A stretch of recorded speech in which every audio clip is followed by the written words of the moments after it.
nothing that you could do to me or her or him that the law would hold against you.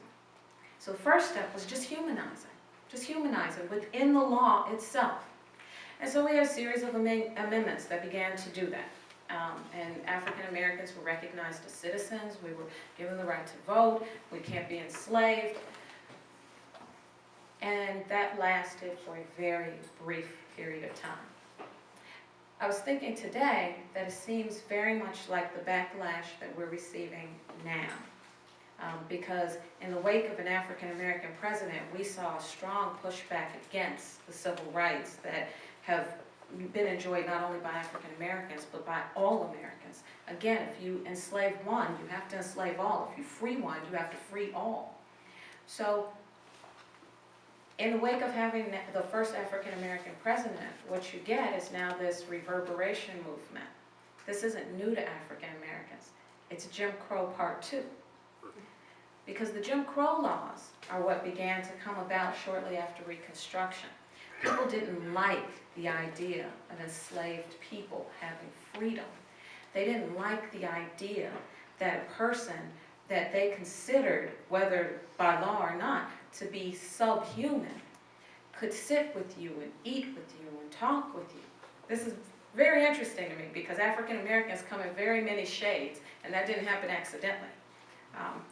There were many things that people seem to have been comfortable with doing with us, but eating with us and going to the same bathroom and drinking water with us was not one of them. So a series of laws came in. Why did that series of laws come in? Why was it important at that time? It was important because during the Reconstruction, what you saw was the resilience of my people. There was an African American senator. There were African American towns that were thriving, African American colleges, universities, other institutions. When you think about how resilient African Americans are, I'll give you a personal example. My great-grandfather was a slave. My great-grandfather was the last slave in our family, Alexander Payne, born on a plantation in Cotton Valley, Louisiana. My great-grandfather was a slave, and I'm a doctor. I don't think they have a movie for that. But the truth is that when Reconstruction threatened the status quo of oppression, the series of laws that were passed dehumanized everyone. We could not sit in this room in the way that we are doing right now. Black, white, Indian, Latino. We could not sit in this room together because there would have been laws against it. And so, those laws needed to be changed. But it wasn't that we couldn't sit in the room that prompted the need to change the laws. Because it's not enough to enslave a person. You have to enslave their mind first, and you enslave the mind through fear. So they hung us from trees, and they shot us. They burned down houses. They came in the night. You guys have seen those movies. When African Americans began to march in the 1950s and 60s, when the protests really began for the civil rights movement, yes, we were fighting for our own freedoms and our own dignities, but the laws that we changed affected everyone.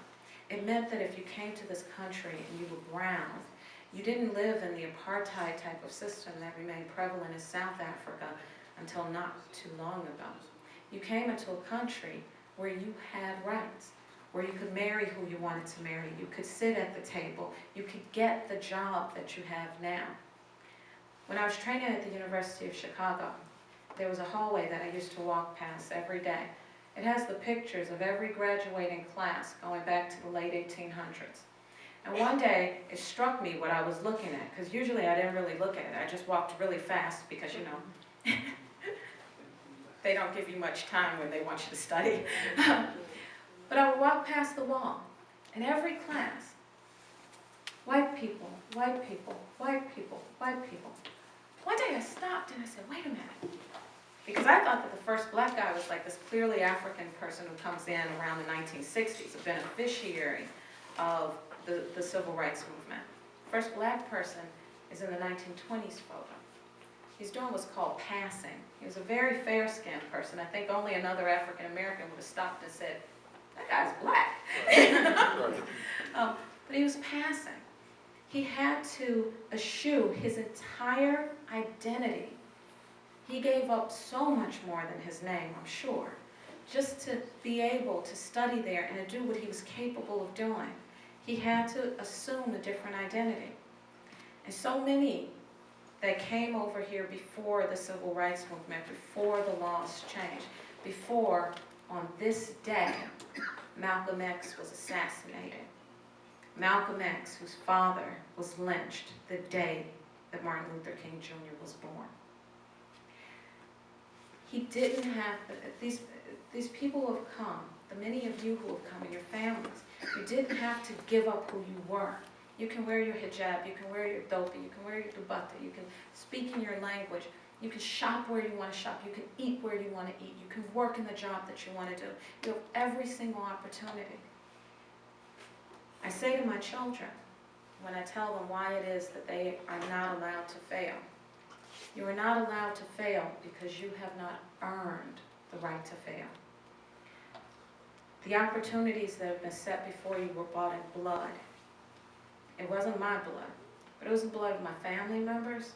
It was the blood of my grandmother's neighbors. It was the blood of the people that you see in those civil rights movies. It was bought in blood, and it wasn't yours. And so when we come out, and we're marching for Palestine, we're marching for Palestine because we see in what is happening in Gaza the same type of oppression that we have lived through, because we're a resilient people. When we come out and we say that putting up walls to keep our Latino brothers and sisters out of what was their own country, by the way, when we say that that's wrong, it's because we see the evil that is inherent in oppression. So the story of African American history isn't just about African Americans. It's a story of who you are and why you're here and why you enjoy the lives that you do. And may Allah subhanahu wa ta'ala bless you to do with those opportunities what my ancestors would have wanted you to do with them. And may He bless you to treat their descendants with kindness and respect, and not just because you saw a video or heard a rap video or a rap song, think that you know who we are. Because maybe you don't. We're very resilient people. Assalamu alaikum.